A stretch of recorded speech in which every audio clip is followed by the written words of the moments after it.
Okay, today I'd like to share with you the sutta from Samyutta Nikaya 12.66, Sammasa Sutta. Sammasa means scrutiny or self-examination or inner exploration. Now, Sammasa.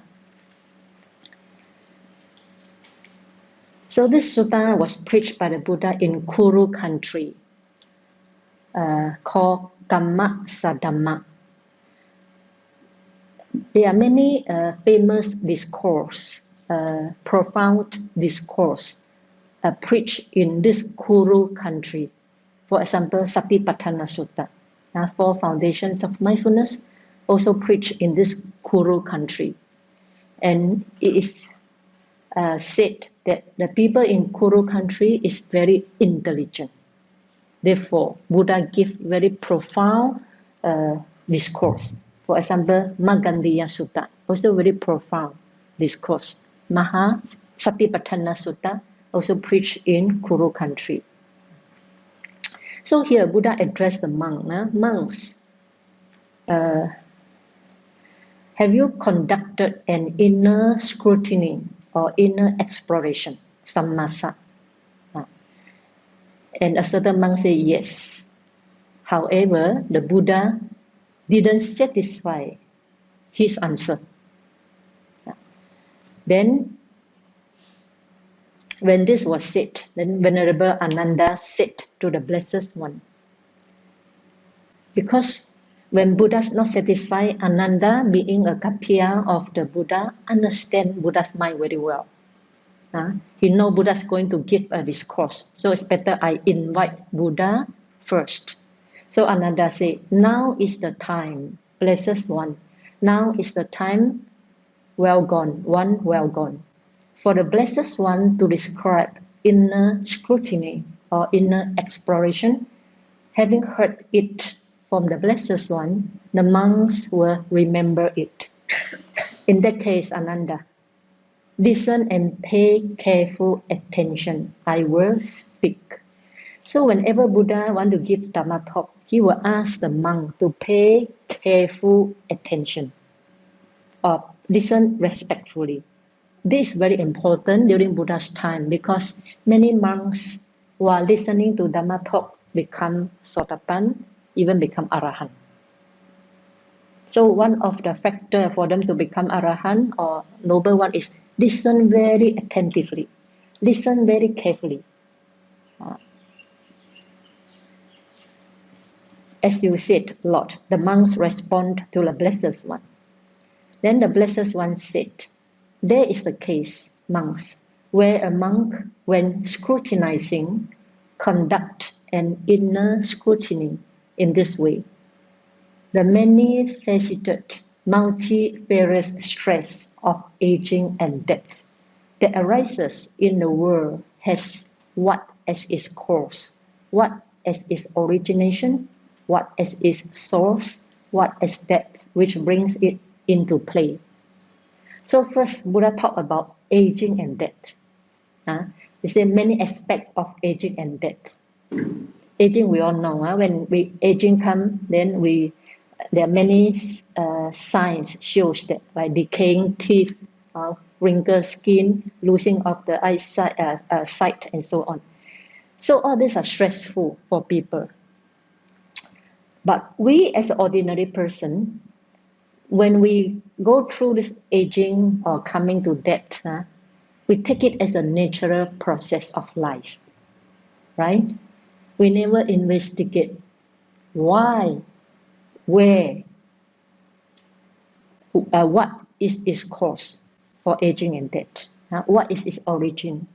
We never investigate. We just take it as a natural process. You also dying, I'm also dying. Because we never explore or scrutinizes, therefore, we take it as a natural process and we don't have the way to escape from aging and death. But here, Buddha, as we know, Buddha's teaching is regard is concerned with cause and effect. Therefore, Buddha immediately point out to us, immediately want us to explore what is the cause, what is the origin of aging and death. Then Buddha give an answer. As he scrutinizes, he understands thus this many-faceted, multifarious stress of aging and death that arises in the world has acquisition as its cause, acquisition as its origination, acquisition as its source, acquisition as that which it brings it into play. This source, origination, cause are the same things, same meaning. So what is this acquisition? Pali we call upadi. Upadi. What is the meaning of upadi? According to commentary, upadi means 5 aggregates. 5 aggregates is materiality aggregate. When we talk about rupa khanda, then we know 4 elements. Our body consists of 4 elements, we call rupa khanda.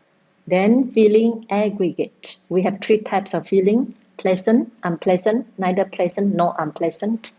Then the third one is sanya khanda, perception aggregate. Number 4, formation aggregate, sankhara khanda. And the last one, consciousness aggregate, vijnana khanda. So this 5 khanda is called upadi in Pali, acquisition.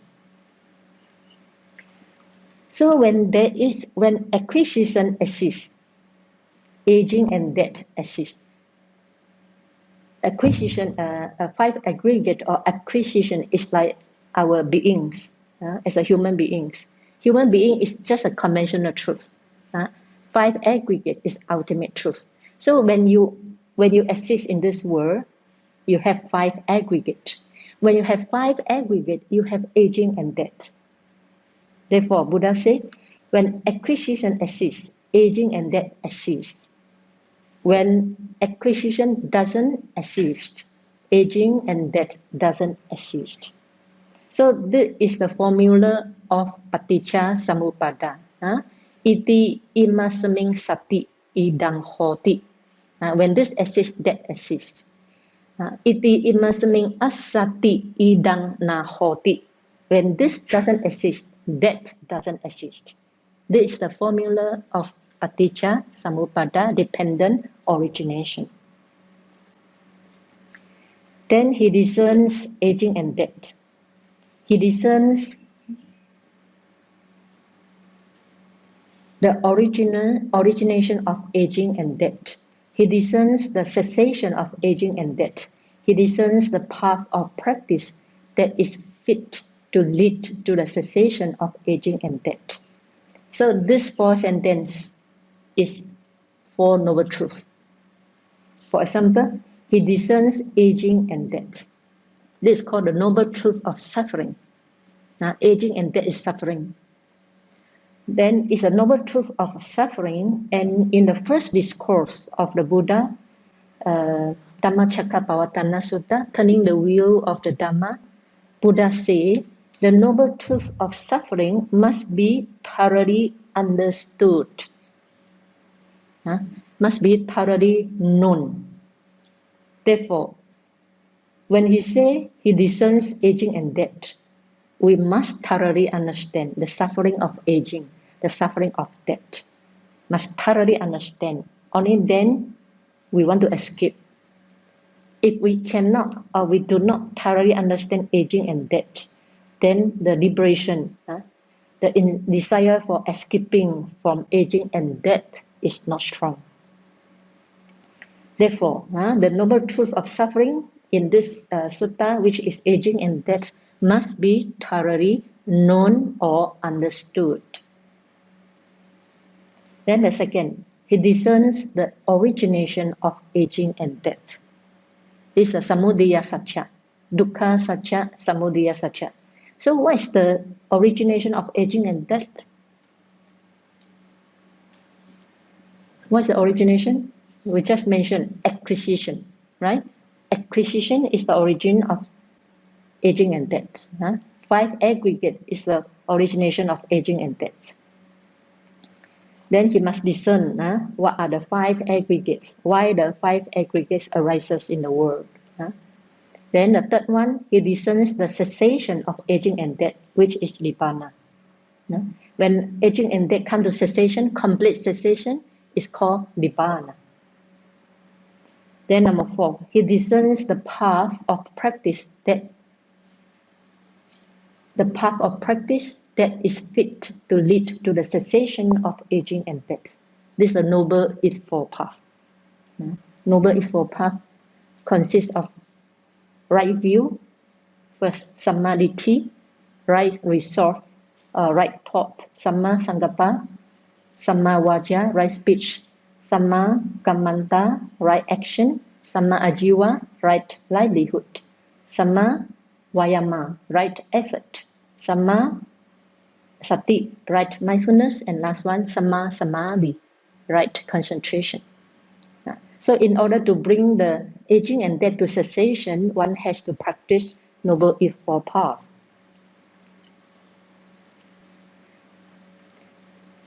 This monk is called a monk who practices for the total right ending of stress.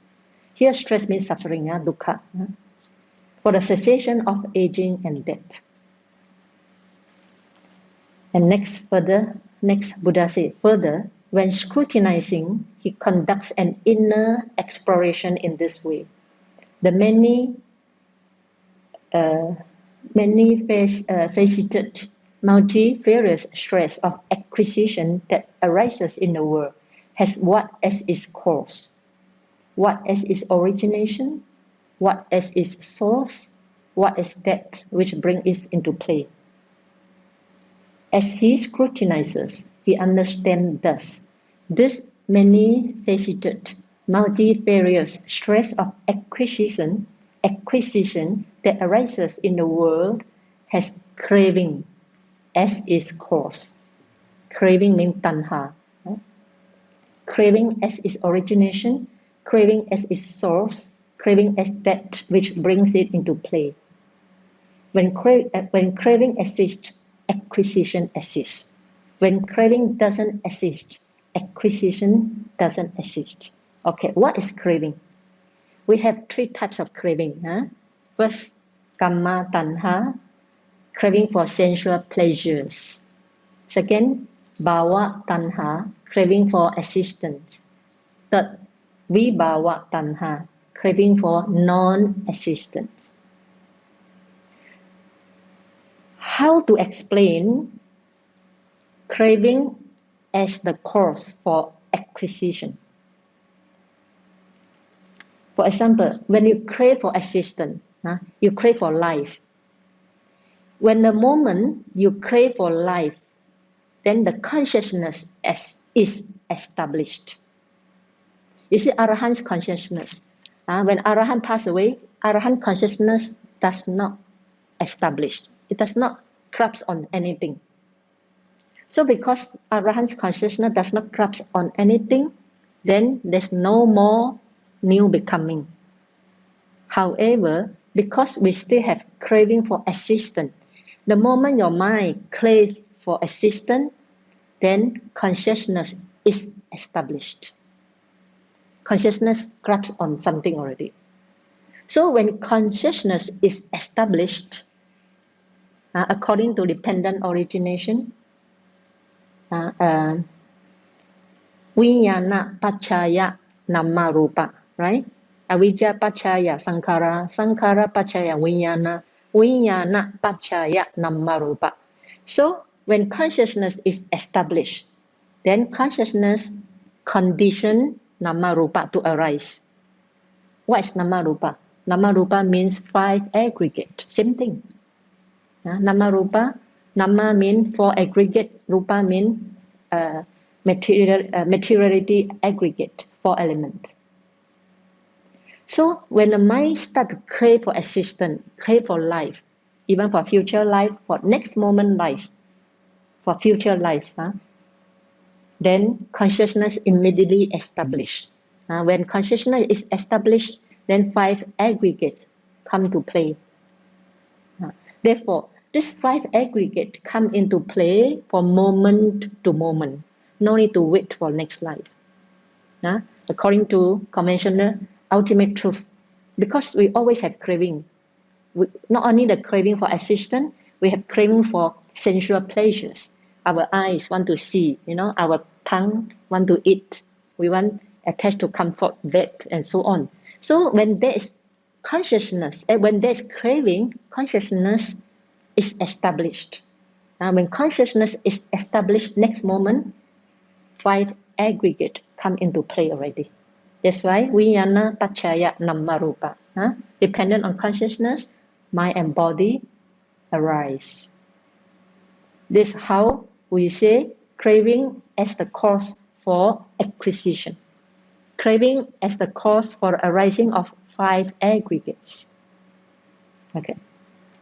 Then the second craving, kamma tanha, craving for sensual pleasures. How to explain craving for sensual pleasures being a cause for acquisition, being a cause for 5 aggregates? When we crave for sensual pleasures, connected with 5 sense door, eyes, nose, tongue, body, and mind. We want to see something, we want to hear something, we want to taste something, we want to smell something, we want to touch something, we want to think of something. All these are called sensual pleasures. So when crave for sensual pleasures, wanting something through the 5 sense door, then we will act in order to satisfy our craving, right? When you want to see or you want to get something, you want to get a new car, let's say, you have to act, you have to work hard in order to earn money and to get a new car. You long for a woman, then you have to act. You have to act in order to get a woman, right? You want to eat something, you have to cook in order to get a food. So all these are called action. In Pali, in Buddha's teaching, we call kamma, action. Kamma. So as we know, when kamma is performed, it leaves behind karmic energy.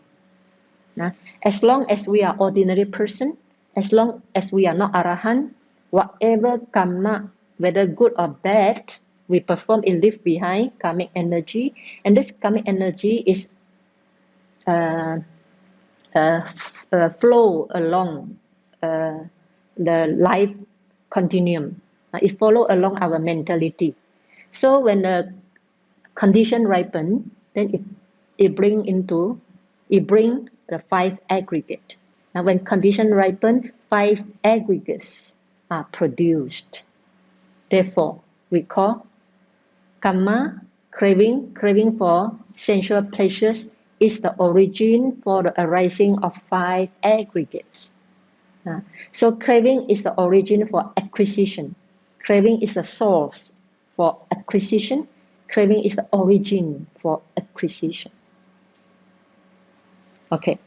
Then the last craving is called vibhava tanha, annihilation view. Usually for Buddhists, we don't have annihilation view because we believe in rebirth, right? So this craving for annihilation is for non-Buddhists mostly. Most of the time, for non-Buddhists, they believe after death no more. That's called vibhava tanha, craving for annihilation. And craving, okay. So craving is the cause for acquisition. So when craving exists, then 5 aggregate or acquisition exists. When craving doesn't exist, then 5 aggregate or acquisition doesn't exist. So he discerns acquisition, he discerns the origination of acquisition. So here he discerns acquisition means he discerns the noble truth of suffering. Because 5 aggregate is the noble truth of suffering. So he discerns the noble truth of suffering, He discerned the origin of suffering. He discerned the cessation of 5 aggregates. And he discerned the way of practice, which is Noble Eightfold Path, that lead to the cessation of acquisition. And he is one who practices in accordance with it. Understand? Then you practice according to this Four Noble Truths. This monk is called a monk who practices for the total right ending of suffering, for the cessation of acquisition. Okay, next. Further, when scrutinizing, he conducts an inner exploration in this way. This is the best question for yogi to explore. Huh? What question is it? And where does this craving, when arises, arise? Such an important question. We understand craving is the origin of suffering, according to the Four Noble Truths. We understand craving is the origin of all suffering. Therefore, we should further examine, we should further explore, where does this craving, when arising, arise?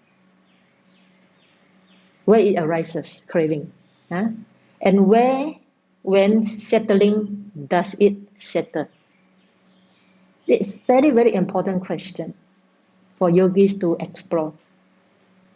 As he scrutinizes, he understands thus, whatever seems enduring and alluring in terms of the world is here where this craving, when arises, arises.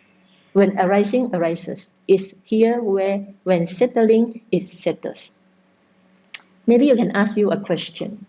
We all admit that we have craving, but you ask yourself where the craving arises. Right? Let's say it arises on food. So why food trigger your craving? Because we think it is pleasant. Eating is very pleasant. It is endearing. It is attractive. It's very pleasant. Therefore, Buddha said, when you think in this way, when you think whatever object in this world which have lovable appearance, endearing and alluring in terms of the world can be the 5 aggregates. It can be the 6 sense bases, 6 sense object, and so on. So whatever has beautiful appearance, endearing, lovable, agreeable, it is where this craving, when arising, arises. It's here where when settling, the craving settle on the lovable object, agreeable object, endearing object. This is very important point. Okay, next Buddha said, what seems endearing and what seems endearing and alluring in terms of the world? Then Buddha gives the answer. The eyes, our eyes. Then the eyes, we all love our eyes, right? Without eyes, we cannot see anything. We cannot see any visible object. So we love our eyes. The eyes to us is very lovable, very agreeable and enduring. Therefore, the craving established in the eyes. Therefore, the craving settled in the eyes. Therefore, the craving arise, depend on the eyes. Same as the ear. We also love our ear because we want to hear Dhamma talk. We want to hear sweet word.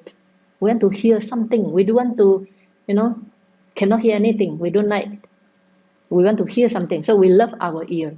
We think our ear is endearing, lovable, agreeable. So the moment we think our ear is endearing, agreeable, and lovable, then the craving arise depend on the ear already. The craving arise depend on the ear. When it settle, the craving settle in the ear. Same thing, the nose. We want to smell fragrance, want to smell something good. So the nose to us is lovable, enduring. So When we think the nose is enduring, lovable, agreeable, then the craving will arise, depend on the nose. Same thing, the tongue. Without tongue, we cannot taste the food. So we love the tongue, so that we can enjoy pleasant food. We can enjoy delicious food. So to us, tongue is very endearing, very lovable. So the craving arise depend on tongue. Same as body, we want to touch, soft thing, soft touch. So touch also very lovable to us. Therefore, the craving arise depend on the touch. And the last one, the mind, the intelligence, the mind. Without mind, we are like banana stem, cannot think of anything. So we want to have mind so that we can think, we can plan, we can analyze, we can imagine, we can daydream, and so on. So we love the mind very much. To us, the mind is enduring, very attractive, very lovable. Therefore, the craving arises depend on the mind. Okay? So these six, the eyes, the ear, the nose, the tongue, the body, and the mind are called six internal bases, which are very endearing to us. Therefore, the craving arises depend on the six sense bases. And when craving settle, is settled on the six sense bases. And when we have six sense bases, we also have six sense object, right? Eye sees the visible object.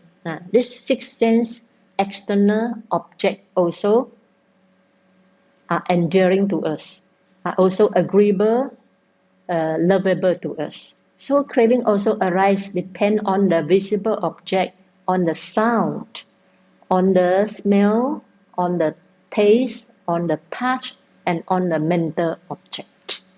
However, Buddha did not mention here, but we must understand. With eye, sure, when there's eye, sure there is visible object. When there's ear, sure there is sound. So the six internal bases and six external objects are endearing to us, are agreeable to us. Therefore, craving arises on the six sense basis and six sense object.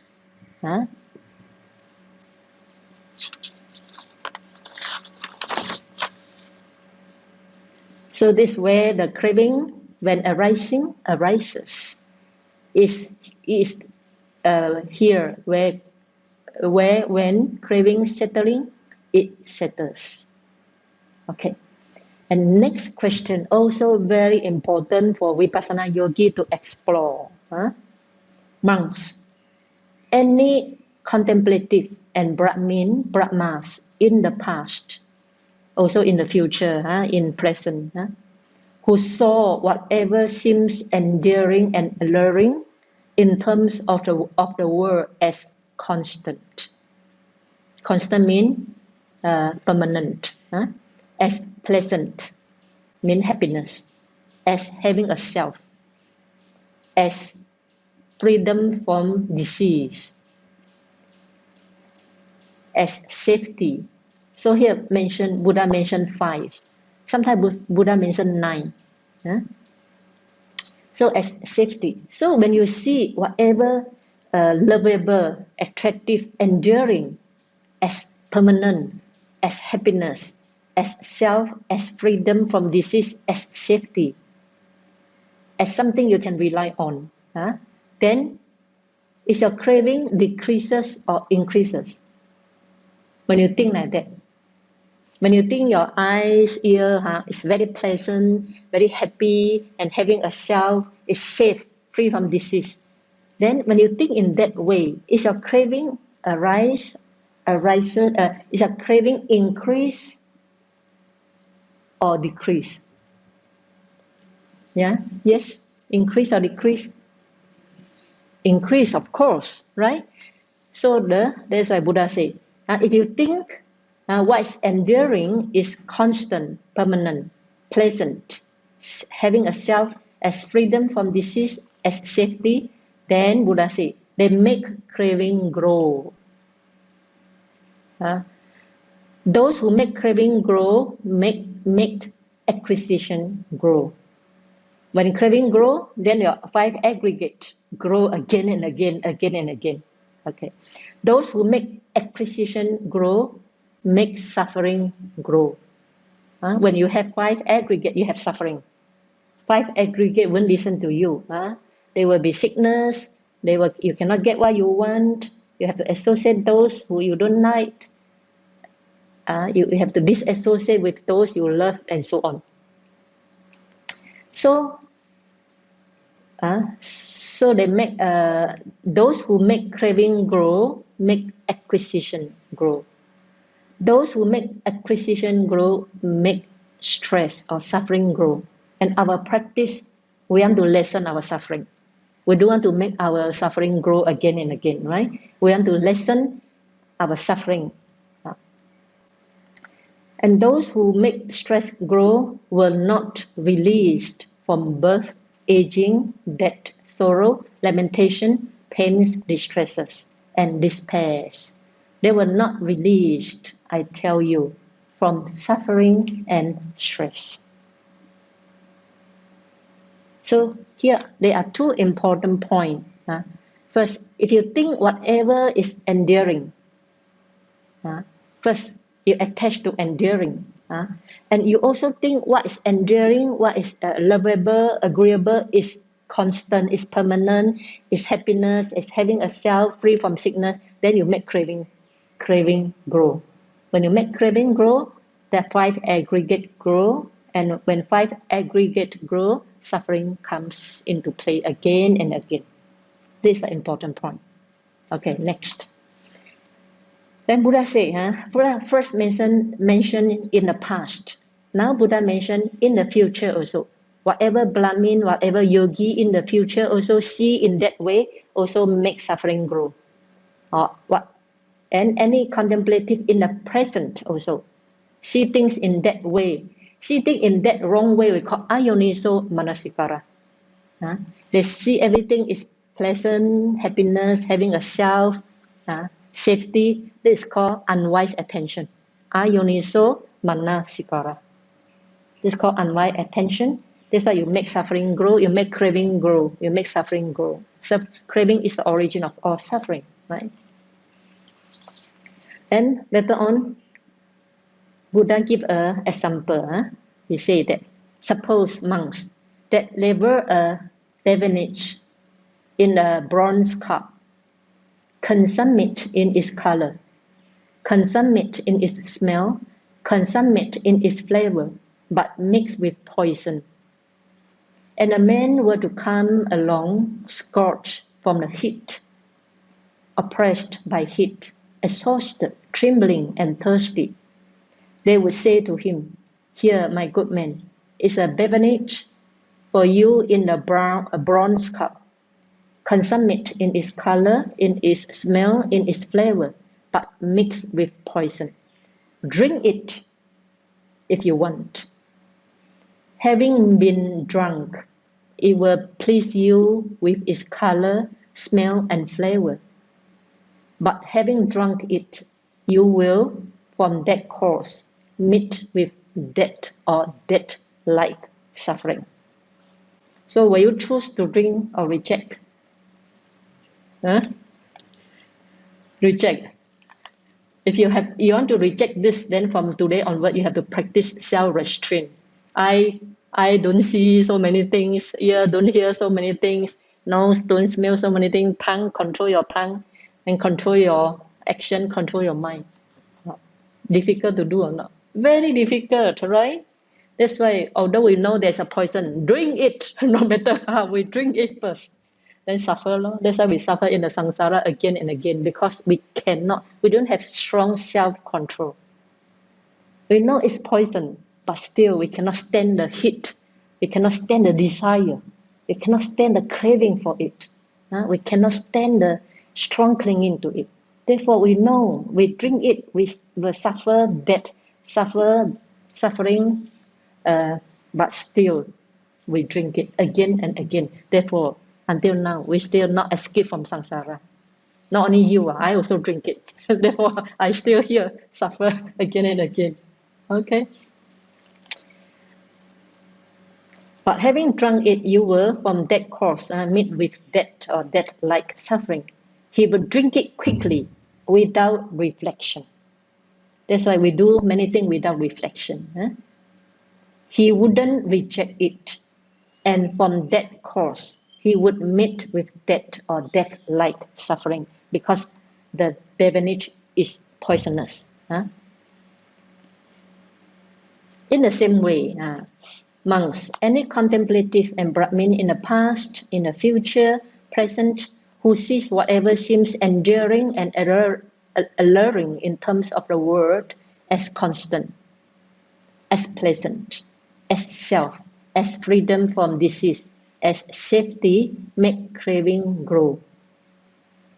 So when you see everything is pleasant, happiness, having a self, you are drinking the poisonous beverage. This is the reason why I always teach my students to contemplate impermanent, vanishing, not myself, suffering. This is called yoniso manasikara. You take the poison out from the beverage. So if you see everything, every agreeable thing, your eye, your ear, your nose, your five aggregates as permanent, as happiness, as having a self, then you drink the beverage. You drink the poisonous beverage. Then you suffer a lot because you make craving grow. Craving is the origin of suffering, right? So you make the craving grow, then you come to rebirth again and again. This is the reason why I always teach contemplate vanishing, contemplate impermanent, contemplate not non-self. When you contemplate in that way, you take out the poison from that beverage, then you can drink it safely. Okay, next, Buddha say,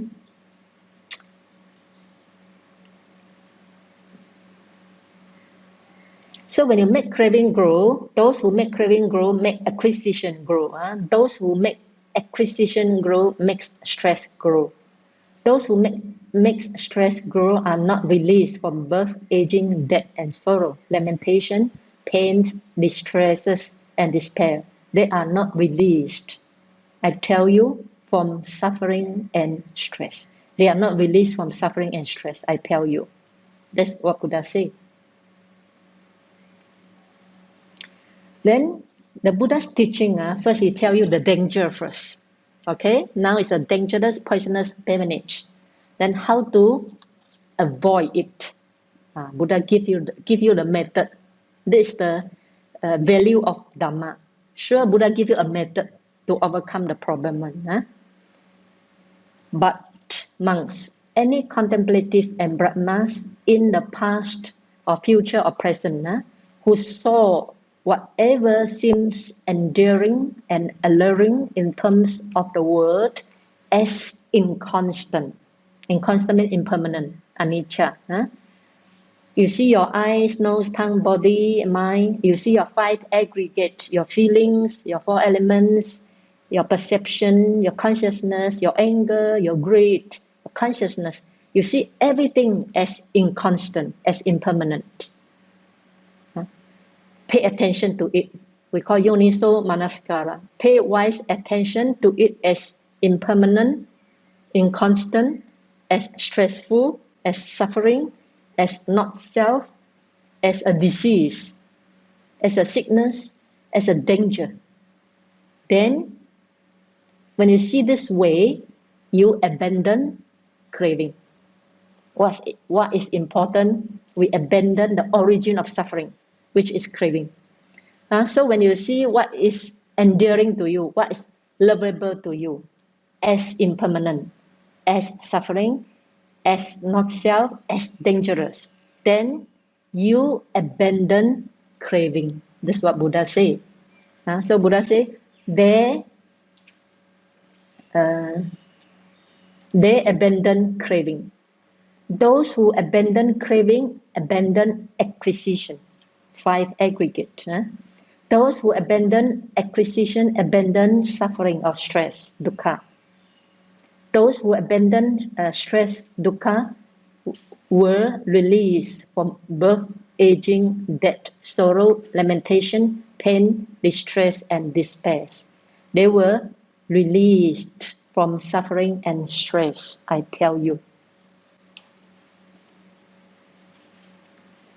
Similarly, in the future, any contemplative and Brahmin in the future and in the present who see whatever enduring as inconstant, as stressful, as non-self, as a disease, as a danger, then they abandon craving.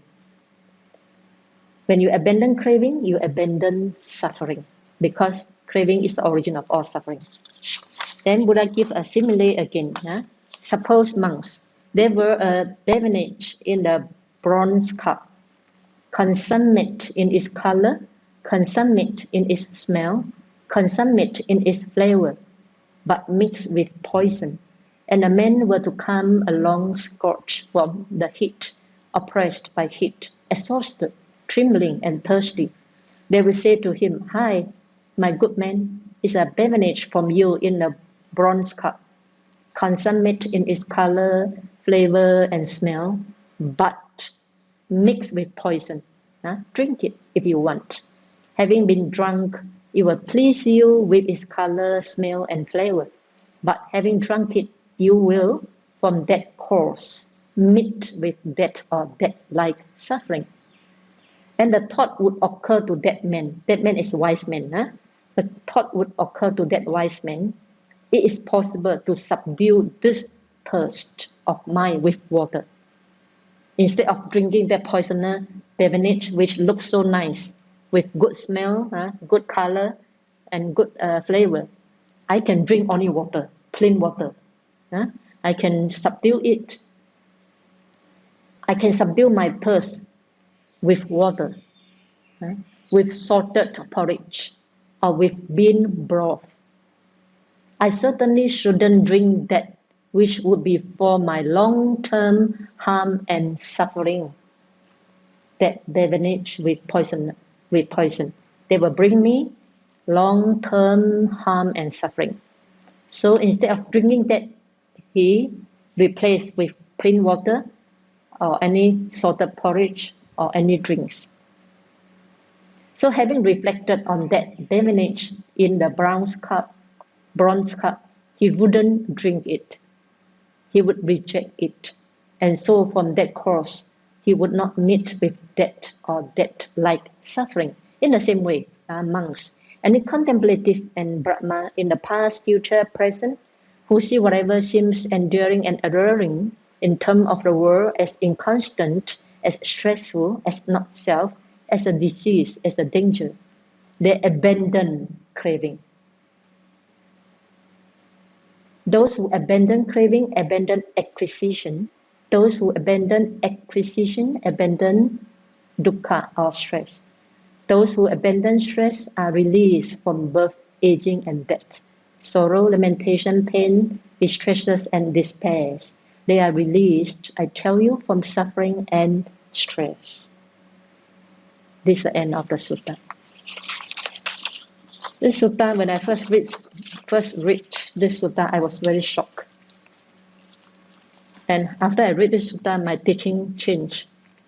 So I started to teach my students how to contemplate vanishing, how to contemplate impermanent, how to contemplate suffering, not a self. Because the moment you contemplate impermanent, suffering, vanishing, you abandon craving from moment to moment. So the moment you contemplate impermanent, suffering, or non-self, at that moment, craving is abandoned. When craving is abandoned, acquisition will not build up. 5 aggregate will not build up. And when 5 aggregate is not building up, then the stress, you release from the suffering.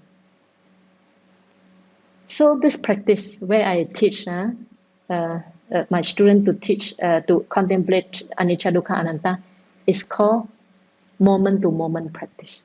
Because we cannot cut all craving at once.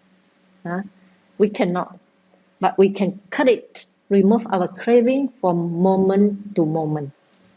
So when the craving being removed from moment to moment by contemplating whatever dear to you, whatever agreeable to you as a anicca, dukkha, anatta, then you cut the craving moment to moment until the next time the craving becomes thinner, and wisdom matured. Then one sword of wisdom can cut all craving, can remove all craving, can uproot all craving. If we do not remove the craving from moment to moment, we think of, one day we cut it all in once. That's very difficult. Okay, so let me summarize a little bit. Here Buddha says, first, talk about aging and death. We all suffer from aging and death. We all afraid of aging and death. But Buddha says, you should explore yourself, because inner explore. You should explore yourself. Why this aging and death comes, where it comes from. So when you explore, self-examine, or self-scrutinize, then you understand, because of having this 5 aggregate, having the body, having the mind, right? Having this existence, therefore comes aging and death. Then where this existence comes from? From where the existence comes? From where the 5 aggregates come. Then, because we have some, we have some knowledge of Buddha's teaching, then we understand, 5 aggregates come from craving. Can be from the past life. Craving for what? Craving for existence. Therefore, we don't want to die. Nobody want to die. We don't want to die because we crave for existence. Why we crave for existence? Also because we crave for, when we crave for existence, we also crave for sensual pleasures. We want to enjoy life. Our eye want to see, our ear want to hear, our nose want to smell, our tongue want to taste, our body want to touch, our mind want to think. Therefore, we crave for sensual pleasures. And Buddha later asked a very important question. Where does this craving, when arising, arise? It can arise from the 6 sense bases, 6 sense object. It can arise from 5 aggregates, and so on. Then Buddha also said, whatever seems to us as endearing and alluring, and we also see it as permanent, we see it as happiness, we see it as having a self, then we make craving grow. Then how to abandon the craving? We have to see it opposite. We have to see it oppositely, not to see it as permanent, not to see it as happiness, not to see it as having a self, not to see it as secure. Instead, we see it as impermanent, we see it as suffering, we see it as not having a self, we see it as dangerous. Then, only then, we will abandon craving. When we abandon craving, we abandon 5 aggregates. And when we abandon 5 aggregates, we bring suffering into cessation. This is the sutta, It is the summary of Sammasa Sutta from Samyutta Nikaya 12.66.